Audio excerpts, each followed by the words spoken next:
Hello friends, welcome to crazy GK trick. Daily current affair session में मैं राजा आप सभी का बहुत बहुत स्वागत करता हूं।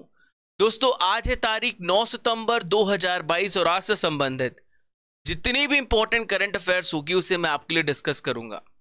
दोस्तों, डेली करंट अफेयर्स के साथ होता है डेली टेस्ट। मैं आपको रोज बताता हूं ताकि आप अलर्ट रहें। पूरे सेशन को बहुत ध्यान से सुनिए और लास्ट में मैं आपसे कुछ इंपॉर्टेंट क्वेश्चंस करने वाला हूं जो आप इसका आंसर लाइव टेस्ट दोगे। मेरे साथ लाइव आपको टेस्ट देना है। आप डेली पीडीएफ भी डाउनलोड कीजिए, वो भी फ्री में। रूट एप्लीकेशन पर आपको पीडीएफ मिल जाएगी। रूट एप्लीकेशन का लिंक डिस्क्रिप्शन बॉक्स में दिया गया है।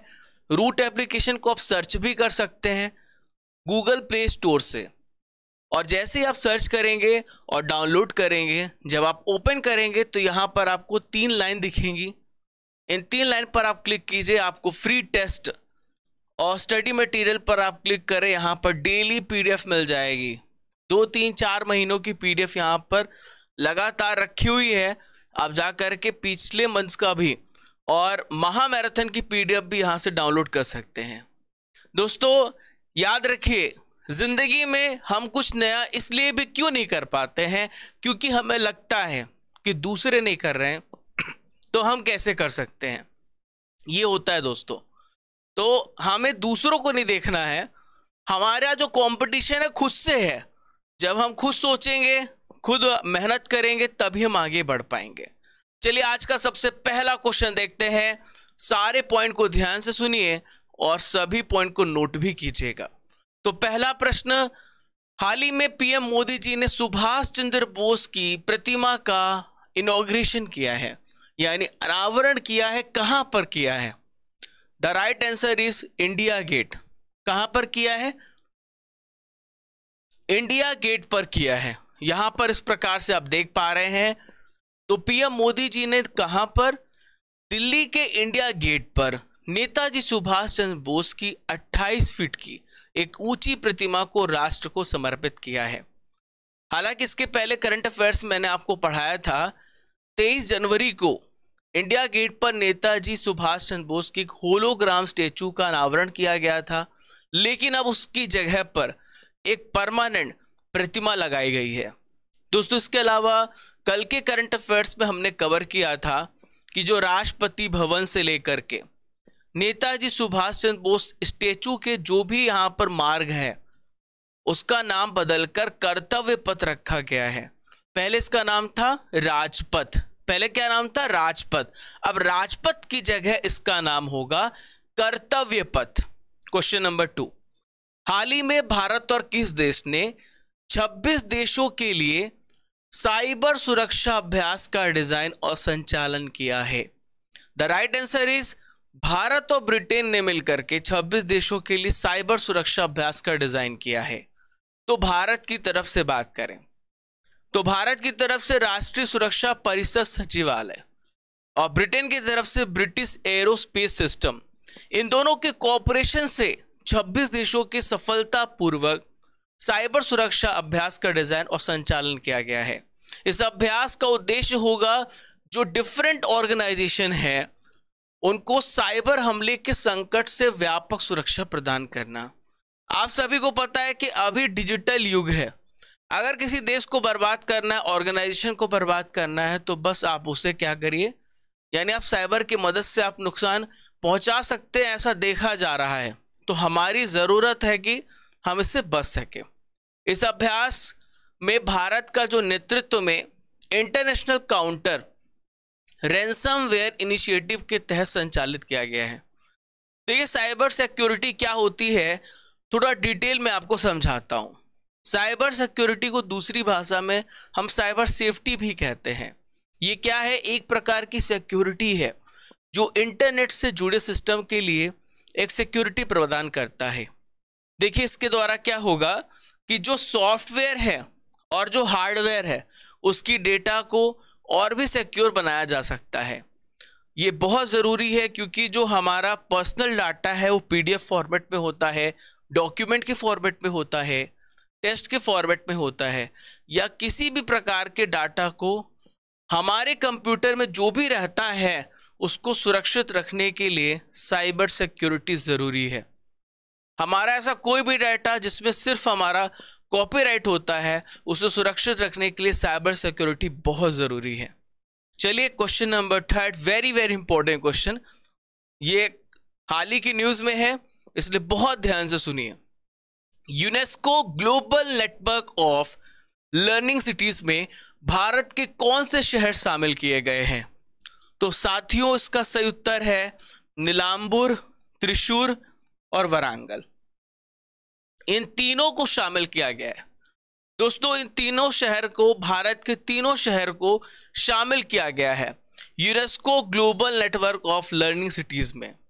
अब देखिए, जो त्रिशूर और नीलांबुर है ये केरल राज्य में आते हैं। वहीं पे वारंगल जो है ये तेलंगाना के शहर में शामिल किए गए हैं, यानी तेलंगाना राज्य में शामिल किया गया है। देखिए, भारत ही नहीं, दुनिया के कई देश के शहर शामिल किए गए हैं। पूरी दुनिया के 44 कंट्रीज के लगभग 77 सिटीज को साल 2022 में शामिल किया गया है। For example Bristol, Dublin, Shanghai, Hamburg, Athens, Beijing, इन सब के साथ शामिल किया गया है भारत के शहर को। तो दोस्तों, UNESCO global network of learning cities की सूची में यूक्रेन की कैपिटल कीव को भी शामिल किया गया है, दक्षिण अफ्रीका का शहर डरबन और यूएई की शहर शारजाह को भी शामिल किया गया है। अब आई समझते तीनों शहर जो कि भारत के शामिल किए गए हैं उनमें क्या ऐसी विशेषता थी कि इनको शामिल किया गया है। तो जो नीलांबुर है ये कहां पर है? केरल राज्य में है। ठीक है, तो केरल राज्य में है नीलांबुर। भारत के केरल के किस डिस्ट्रिक्ट में है?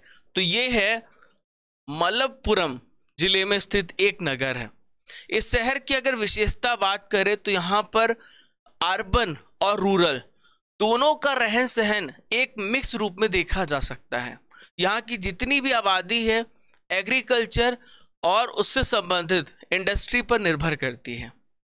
अब देखिए, हम नेक्स्ट बात करेंगे हम त्रिशूर की। त्रिशूर कहाँ पर है? ये भी केरल में है। त्रिशूर की बात करें तो केरल की कल्चरल कैपिटल है ये। विशेष रूप से यहाँ पर बात करें तो आपको ज्वेलरी, आभूषण उद्योग और स्वर्ण कला ये दोनों देखने को मिलेगा। ये पर्यटकों को जो है टूरिज्म को अपनी समृद्ध संस्कृति और विरासत की वजह से वहां आने को आकर्षित करता है। वारंगल कहां पर है? तो वारंगल तेलंगाना में है। तेलंगाना आंध्र प्रदेश से अलग हुआ था 2 जून 2014 को। तो वारंगल तेलंगाना का एक समृद्ध सांस्कृतिक विरासत वाला शहर है दोस्तों। ये वारंगल की जो इकोनॉमी है मुख्य रूप से एग्रीकल्चर और इंडस्ट्रियल केंद्रों पर निर्भर करती है। चलिए 4th क्वेश्चन को डिस्कस करते हैं। हाल ही में किस स्पेस एजेंसी के द्वारा मंगल ग्रह पर ऑक्सीजन को खोजा गया है? तो दोस्तों, हाल ही में नासा ने, the right answer is NASA. दोस्तों, नासा के टिफिन बॉक्स के आकार वाला एक छोटा सा डिवाइस है। इसने मंगल प्लैनेट पर ऑक्सीजन बनाने में ये कामयाब हो गया है। यदि आपसे पूछा जाए कि इस डिवाइस का नाम क्या है तो उस डिवाइस का नाम है मॉक्सी। ठीक है, तो मॉक्सी नाम का जो डिवाइस है ये कार्बन डाइऑक्साइड से ऑक्सीजन को बना रहा है। और आप समझें इस बात को बहुत अच्छे से कि 1 घंटे में ये इतनी ऑक्सीजन बना सकता है जितना एक छोटा पेड़ बना सकता है। दोस्तों, हर परीक्षण में यानी हर एक्सपेरिमेंट में इसने प्रति घंटा 6 ग्राम ऑक्सीजन को तैयार किया है, बनाया है। यहाँ पे बात मैंने नासा की है क्योंकि नासा ने यह काम किया है। तो नासा के बारे में सारी इंपॉर्टेंट डिटेल समझा रहा हूँ, ध्यान से सुनना और सभी पॉइंट को आप नोट करना क्योंकि इससे रिलेटेड प्रश्न पूछे जाते हैं। नासा का फुल फॉर्म है national aeronautics and space administration. 1958 में इसकी स्थापना हुई है और इसका हेडक्वार्टर है वॉशिंगटन डीसी। देखिए, बिल नेल्सन इसके प्रेजेंट में अध्यक्ष है। मंगल ग्रह की बात करें तो हमारे सोलर सिस्टम में 4th नंबर का प्लैनेट है मंगल और इसकी डिस्कवरी की थी 1610 में गैलीलियो गैलीली ने। इसमें 2 उपग्रह हैं। ठीक है, उपग्रह क्या होते हैं? जो ग्रह के चक्कर लगाते हैं, ग्रह को फॉलो करते हैं, उन्हें हम उपग्रह कहते हैं। तो दो उपग्रह हैं, पहला नाम है डिबोस और दूसरा है फोबोस। इन दोनों को याद रखिएगा। ज्योग्राफी में बहुत सारे प्रश्न ऐसे पूछ लिए जाते हैं, जब आप वर्ल्ड ज्योग्राफी पढ़ते हैं तब आपको ये सारी चीजें जाननी होती हैं। पहला चैप्टर यूनिवर्स होता है। दोस्तों, पृथ्वी के दिन के हिसाब से ये सूर्य की परिक्रमा करने में मंगल 687 डेज लगाता है। लगभग आप मान लीजिए कि धरती का दोगुना। सौर मंडल में यहाँ पर सबसे ऊंचा एक पर्वत भी है, इसका नाम है ओलंपस मोन्स, जो कि मंगल पर है। दोस्तों, आज की सबसे पहली नॉलेज फैक्ट्री आ गई है और 2022 में जितनी भी प्रकाशित की गई इंपॉर्टेंट पुस्तकें हैं उसका मैंने यहाँ पर कलेक्शन किया है, क्योंकि पुस्तकों से संबंधित प्रश्न आपसे पूछ लिए जाते हैं। तो पहली पुस्तक है राकेश मारिया के द्वारा लिखी हुई लेट मी से इट नाउ, ठीक है। अगली पुस्तक है दोस्तों प्लेस कॉल्ड होम, ये प्रीति शेनॉय के द्वारा लिखी गई पुस्तक है। देखिए, नेक्स्ट एग्जाम में आने की पूरी संभावना है क्वीन ऑफ फायर, जो कि देविका रंगाचारी के द्वारा लिखी गई पुस्तक है। द नेशन टू प्रोटेक्ट, ये पुस्तक जो है प्रियम गांधी मोदी जी के द्वारा लिखी गई है। द क्लास ऑफ 2006, इसे आकाश कंशल ने लिखा है। इंडिया डेट इज भारत, इसे जे साई दीपक ने लिखा है।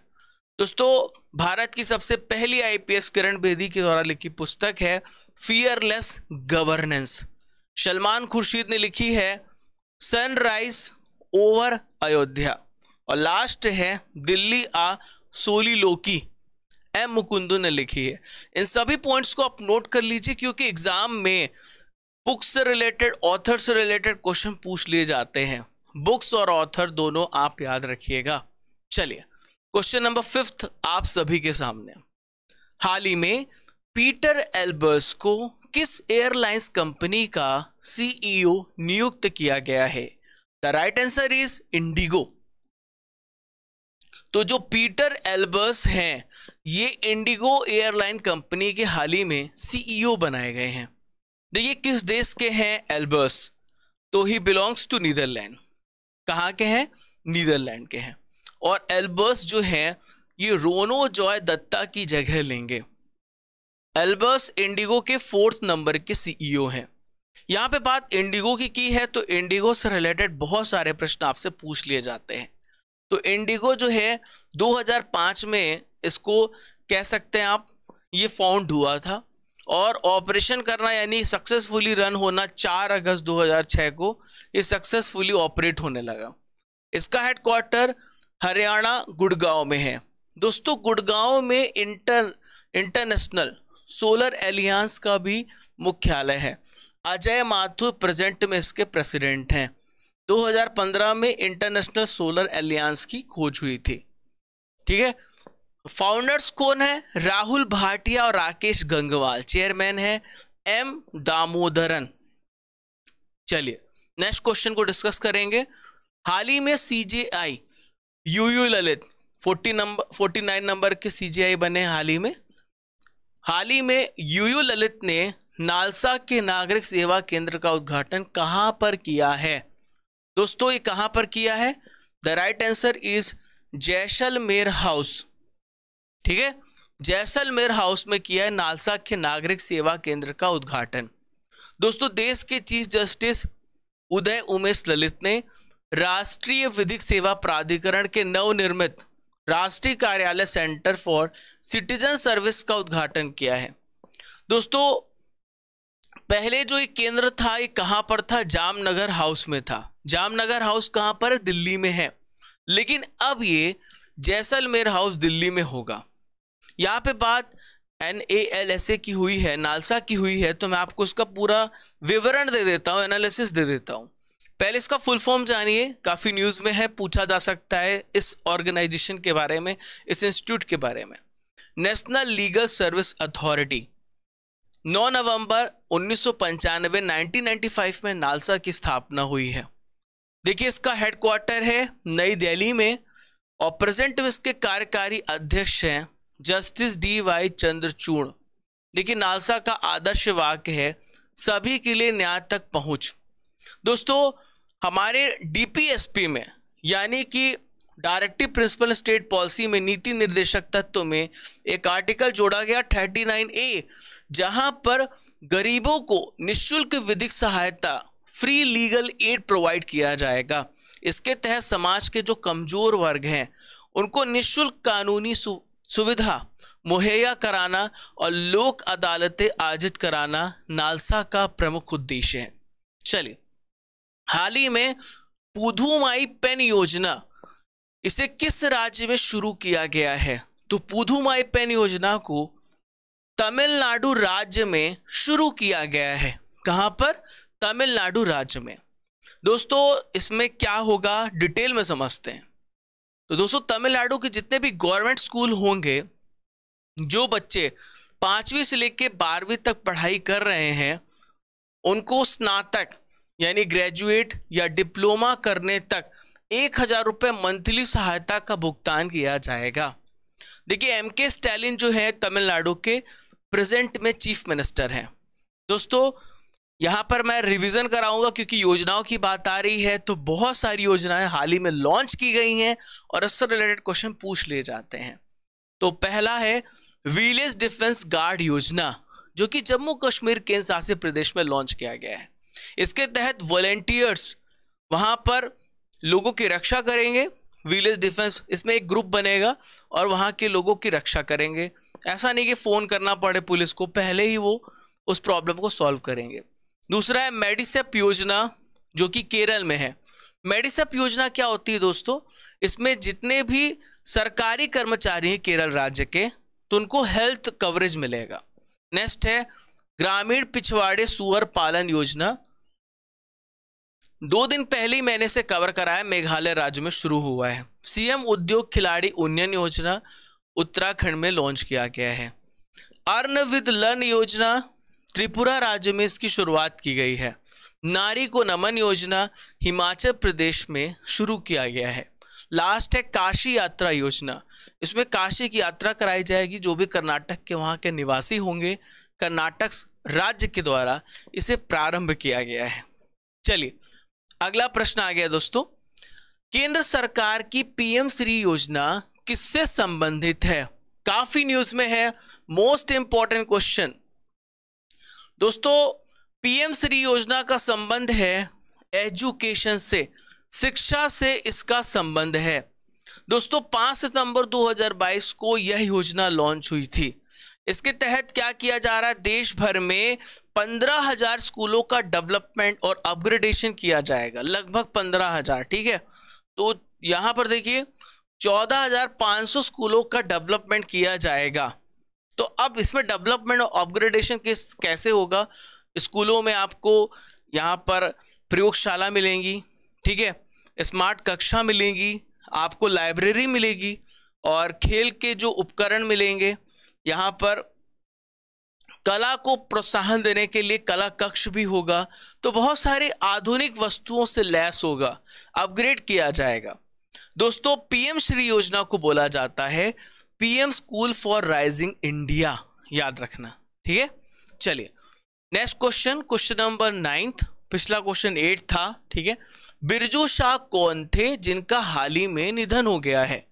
तो बिरजू शाह ये थे बॉक्सर, मुक्केबाज थे, जिनका हाल ही में निधन हुआ है। देखिए 1994 के एशियन गेम्स और कॉमनवेल्थ गेम्स में भारत के लिए इन्होंने ब्रॉन्ज मेडल यानी कांस्य पदक इन्होंने जीता था। ये एशियन गेम्स और कॉमनवेल्थ गेम्स में पदक जीतने वाले पहले भारतीय बॉक्सर भी हैं। आज का आखिरी प्रश्न और आपके 10 के 10 क्वेश्चन कंप्लीट। देखिए, संस्कृति के लिए सर्वश्रेष्ठ गंतव्य पुरस्कार से किस राज्य को हाल ही में सम्मानित किया गया है? तो संस्कृति के लिए सर्वश्रेष्ठ राज्य पश्चिम बंगाल यानी वेस्ट बंगाल को सम्मानित किया गया है। देखिए, पश्चिम बंगाल के मुख्यमंत्री का नाम है ममता बनर्जी। इन्होंने बताया है कि जो यात्रा लेखक हैं उनका एक वैश्विक ऑर्गेनाइजेशन है, उन्होंने राज्य को संस्कृति के लिए सर्वश्रेष्ठ गंतव्य घोषित किया है। पश्चिम बंगाल को इसके लिए 9 मार्च 2023 को बर्लिन में world tourism and aviation leader summit में सम्मानित किया जाएगा। यहां पर रिवीजन कर लेते दोस्तों हाल ही में दिए गए पुरस्कार जिन्हें मैं पढ़ा चुका हूं। ठीक है, ध्यान से सुनना है आपको। तो पहला पुरस्कार तनिकेला भरणी को मिला है लोक नायक फाउंडेशन साहित्य पुरस्कार, क्लियर है। सेकंड पुरस्कार मिला बराक ओबामा जी को, इनको मिला है our great national parks documentary में आवाज देने हेतु एमी पुरस्कार मिला है। दोस्तों कर्नाटक की दिविता राय हाल ही में मिस दीवा यूनिवर्स 2022 बनी है। हाल ही में शरणार्थियों के स्वागत के प्रयासों के लिए यूनेस्को शांति पुरस्कार जीता है एंजेला मार्केल जी ने। और लास्ट में बात करेंगे फहमीदा अजीम की। इन्हें पत्रकारिता के क्षेत्र में पुलित्जर पुरस्कार 2022 से सम्मानित किया जा चुका है। दोस्तों करंट अफेयर्स की रसमलाई आइए मैं आपको खिला देता हूं। तो पहला प्रश्न ये रहा, हाल ही में भारत और किस देश के बीच में राजनयिक संबंधों की स्थापना की 30 साल पूरे हो चुके हैं? तो भारत और इजराइल के। गणतंत्र दिवस 2022 के अवसर पर कुल कितने पुलिसकर्मियों को वीरता के लिए पुलिस पदक सहित राष्ट्रपति पदक से सम्मानित किया है? 939। नेक्स्ट है, विश्व बैंक पश्चिम बंगाल को कितने करोड़ रुपए का कर्ज प्रदान करेगा? लगभग 1000 करोड़ रुपए का। केंद्र सरकार ने कुल कितने लोगों को पद्म अवार्ड 2022 से सम्मानित किया है? 128 व्यक्तियों को। इसमें 104 जो है और 4, पहले आप याद रखिए 4 जो है कि पद्म विभूषण है और 107 जो है ये क्या है? पद्म श्री है और 17 व्यक्तियों को मिला है पद्म भूषण। आप इसे ऐड करेंगे तो आपको टोटल 128 पुरस्कार देखने को मिलेंगे। खेलों में उत्कृष्टता के लिए नीरज चोपड़ा को कौन सा पुरस्कार दिया गया है? परम विशिष्ट सेवा मेडल दिया गया है। चलिए फ्रेंड्स, अब आपका टेस्ट होने वाला T10 सीरीज आ गई है। यहां पर मैं प्रश्न करूंगा, बारी बारी से आपको सही उत्तर बताना है। तो पहला प्रश्न यह रहा, PM श्री योजना का संबंध किस क्षेत्र से है? तो दोस्तों the right answer is education यानी शिक्षा। यूनेस्को शांति पुरस्कार हाल ही में किसने जीता है? आप अपना आंसर कमेंट बॉक्स पर दीजिए। Anthony Albanese, Barack Obama, Angela Merkel, Shinzo Abe. The right answer is Angela Merkel. CM उद्योग खिलाड़ी उन्नयन योजना किस राज्य में शुरू की गई है? तो दोस्तों इसकी शुरुआत की गई है उत्तराखंड राज्य में। कहां पर? उत्तराखंड राज्य में इसकी शुरुआत की गई है। जस्टिस DY चंद्रचूड़ किसके अध्यक्ष हैं? तो DY चंद्रचूड़ अध्यक्ष हैं नालसा के। The right answer is NALSA. नारी को नमन योजना इसे किस राज्य में शुरू किया गया है? तो नारी को नमन योजना हिमाचल प्रदेश राज्य में स्टार्ट किया गया है। फियरलेस गवर्नेंस पुस्तक को किसने लिखा है? दोस्तों भारत की पहली IPS ऑफिसर किरण बेदी जी ने। इंडिगो की स्थापना कब हुई है? तो इंडिगो की स्थापना हुई है 2005 में। चलिए नेक्स्ट है, गैलीलियो गैलीली ने किस ग्रह की खोज की थी? तो इन्होंने किसकी खोज की है? गैलीलियो गैलीली ने मंगल ग्रह की खोज की थी। ओके, सभी अपना आंसर कमेंट बॉक्स पे देते चलिए। काशी यात्रा योजना किस राज्य में शुरू हुई है? बताइए कमेंट बॉक्स पे उत्तर। The right answer is Karnataka राज्य। लास्ट क्वेश्चन, हाल ही में फहमीदा अजीम ने कौन सा पुरस्कार जीता है? तो इन्होंने पत्रकारिता क्षेत्र में सर्वश्रेष्ठ पुरस्कार पुलित्जर पुरस्कार को जीता है। अब 8 सितंबर के इंपॉर्टेंट करंट अफेयर्स का रिवीजन कर लेते हैं। तो पहला प्रश्न ये रहा, भारतीय मूल की सुएला ब्रेवरमैन किस देश की गृह मंत्री बनी है? तो दोस्तों कल पढ़ाया था आपको ब्रिटेन की। किस राज्य के खाद्य एवं नागरिक आपूर्ति और वन मंत्री उमेश कट्टी का निधन हो गया है? तो दोस्तों ये कर्नाटक राज्य के कौन थे? वन मंत्री थे। नेक्स्ट है, किस राज्य या केंद्र शासित प्रदेश ने 1 जनवरी 2023 तक पटाखों पर प्रतिबंध लगा दिया है? दिल्ली ने। अनिष्का बियानी ने मलेशिया शतरंज प्रतियोगिता में कौन सा मेडल जीता है? गोल्ड मेडल जीता है। बीसीसीआई के अंतर्राष्ट्रीय और घरेलू मैचों के लिए टाइटल स्पॉन्सरशिप का अधिकार किसे प्राप्त हुआ है? मास्टर कार्ड को। जापान ओपन 2022 जो कि बैडमिंटन का खिताब है, मेल कैटेगरी में किसने जीता है? केंटा निशिमोतो ने। नेक्स्ट है मोहल्ला मानपुर अंबागढ़ चौकी, ये किस राज्य का 29वां जिला बन गया है? तो छत्तीसगढ़। अभी छत्तीसगढ़ में टोटल 33 जिले होने वाले हैं। महानगर गैस लिमिटेड ने किसे अपना अध्यक्ष नियुक्त किया है? महेश वी अय्यर को। लोकनायक फाउंडेशन साहित्य पुरस्कार किन्हें प्राप्त हुआ है? तनिकेला भरणी को। किस राज्य के फतेहगढ़ सेंट्रल जेल में कैदियों को दिए जाने वाले खाने को FSSAI 5 स्टार रेटिंग दी गई है? तो ये राज्य है उत्तर प्रदेश। आज का सवाल आप सभी के सामने, केंद्र सरकार की PM श्री योजना किससे संबंधित है? इसका उत्तर आपको कमेंट बॉक्स पे देना है। तो डियर स्टूडेंट्स, ये था 9 सितंबर के इंपॉर्टेंट करंट अफेयर्स। हमने 8 सितंबर के करंट अफेयर्स को पढ़ा, हमने डेली टेस्ट दिया, हमने रिवीजन किया, हमने आपको बूस्टर दिया, नॉलेज फैक्ट्री दी, बहुत सारा कुछ होता है इस 20 से 25 मिनट में। दोस्तों आशा करता हूं कि आपको पूरा सेशन बहुत अच्छा लगा होगा पढ़ने में। दोस्तों ऐसे ही आप पढ़ते रहिए।